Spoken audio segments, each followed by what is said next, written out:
Hey guys, welcome back to African Rising. My name is Eric and this is my channel. If you're new, thank you so much for stopping by, and if you're returning, thank you for coming back. So today I'm doing something a little different. I'm going to share my skincare routine with you guys, and I'm also going to tell you about my skin disaster that was 2017. Hey, I can feel my universe open up, open up. I can feel it. Hey, is this real? Are you worth every bit of my love? Ooh, blow my mind. You really got me going. Lights collide like fireworks exploding. Colorblind.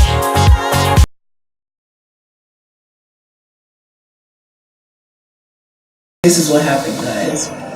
Early 2017, I ran out of products that I had been using consistently for like the past 4 or 5 years. So I was like, you know what, let me try something new. Well, actually, I did run out of one of the things, but most of the things I had run out of. So I said, you know what, let me try something new, let me be all natural, blah, blah, blah, whatever. Girl, my skin was not having it. And the weird thing about the whole experience was that it got progressively worse. So like in May, I had one pimple or two, and I was like, okay, maybe it's hormonal. Then by summer, my skin was on 1,000, and not in a good way. So by the time I went to visit Maryland in October, guys, my skin was out of control. Like, people that knew me were shocked. And to be honest with you, let me just, I always have to bring in some kind of philosophical thing. Let me tell you something. I think that it was a test to some degree of my self-esteem, because as I've said before on my Instagram, I place a lot of emphasis and a lot of pride and a lot of focus on my skin. Basically, I idolize my skin. I've always had clear skin, didn't really have acne problems, and a lot of people around me kind of brought it to my attention, and so I became obsessed. So when this thing that I was holding on to so strongly kind of came crashing down, I was like, okay, well, I'm still a 10, so what's up? But basically my skin just went out of control. So when I came back to Nigeria, late November, early December last year, I was like, well, I don't know, let me go see a dermatologist and see what she thinks. She's very helpful, she got to the bottom of a lot of the reasons why I had my skin issues, and she advised me for the most part to go back to a lot of the products that I had been using before. When I went back to my products, guys, within like 2 weeks, my skin was not only back to normal but better, because I did a couple of things differently. So generally for most routines, I don't know what's trending now, the Korean 12-step, whatever. Y'all, I keep it to like 3 steps at most. Initially, when I was doing my skincare routine, for the past 4 years, I had a toner. I do not use toners, commercial toners on my skin anymore. Basically, toners strip everything from your skin, and they cause an imbalance in the pH. I learned that from my skin doctor.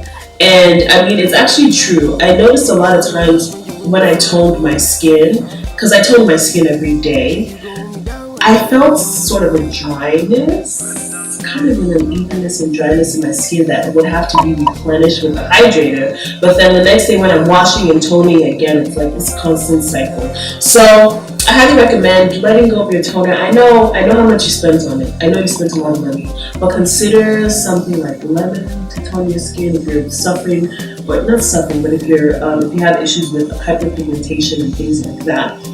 So now I'm going to tell you guys my skincare routine. But before I show you guys exactly what I do, I want to tell you a few things you can incorporate right now if you can't get your hands on these products immediately. Number 1, mind your business.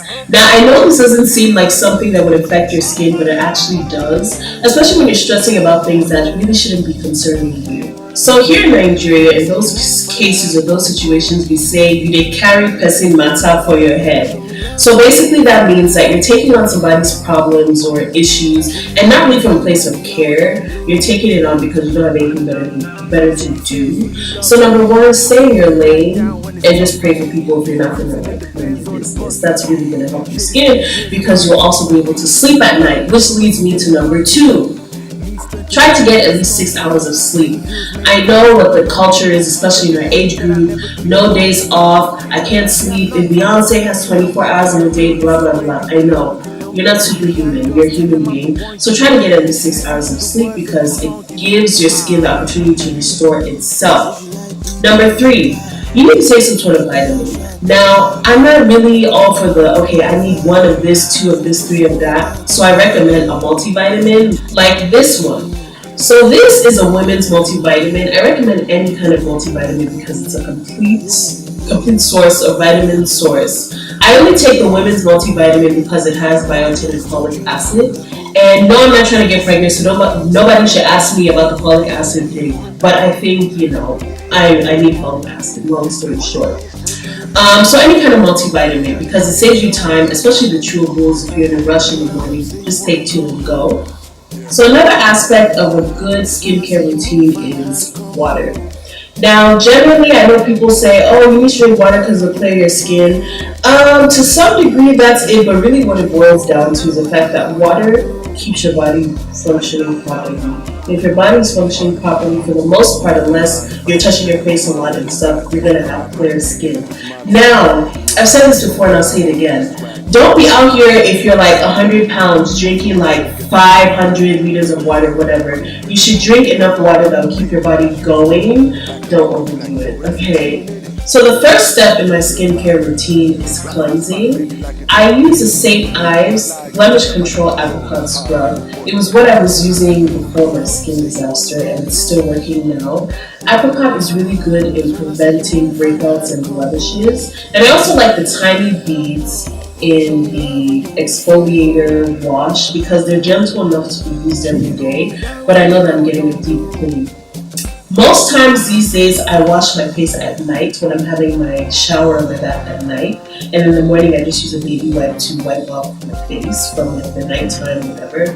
So about 2 times a week I do a face mask. Now, I used to use the pure clay mask, but I ran out of it. Actually, I ran out of it. To be honest, I lost it. I don't know where it is. And so now I do a honey and lemon mask.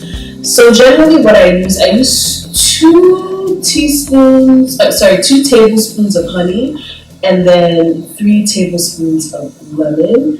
Now, you have an option of putting sugar, whether it's the sugar cubes or the brown sugar. I personally don't use sugar in mine because I already exfoliated my face wash.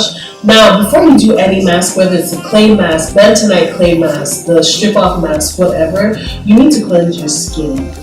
I know some people think it's like a relaxer where you have to have some dirt on, but no. Cleanse your skin right before you do a mask. So when I put on that mask, I keep it on for about 15, sometimes 30 minutes when I'm getting distracted, but really keep it on for like 15 minutes. Lemon is really good, like I said earlier, with hyperpigmentation. It's a natural toner and it balances the pH because it's relatively acidic. Honey is really good for blemishes. Unfortunately / fortunately, if you're vegan, of course you're not going to be using honey in this case. I would recommend something like agave, but if you're not vegan, try to stick to honey just because of its benefits.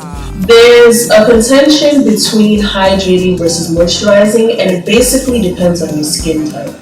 I have normal to oily skin, these days normal to dry skin, so I hydrate. You're trying to add moisture back in when you're hydrating. Moisturizing is maintaining the moisture that's in your skin. If you have dry skin, of course you want to hydrate because you're adding moisture back in. And if you have oily skin, you want to moisturize because you're retaining the moisture without adding in excess moisture. So, of course I hydrate because of my skin needs. If you have oily skin, in this step you would now moisturize or use a moisturizer. Alright guys, so that is it for my skincare routine and my tips on keeping your skin on point. As you can see, I'm still kind of going through my journey as far as dealing with or addressing hyperpigmentation, but I'm really grateful for the strides. One thing I'll say is that I don't think that you should put pressure on yourself if you're having skin issues at the moment. A lot of people with perfect skin, they pay a lot of money for it, and I'm not shaming them for having a lot of money. But don't rush on yourself, because that's another thing that can like add to your acne or your breakout issues. Take it one day at a time, and know that just like with anything, it is a journey. So don't forget to like, comment, and subscribe to my video, and also tell me what I should talk about next. I feel like talking about something kind of scandalous, or whatever you usually do, and I will see you in my next video. Bye.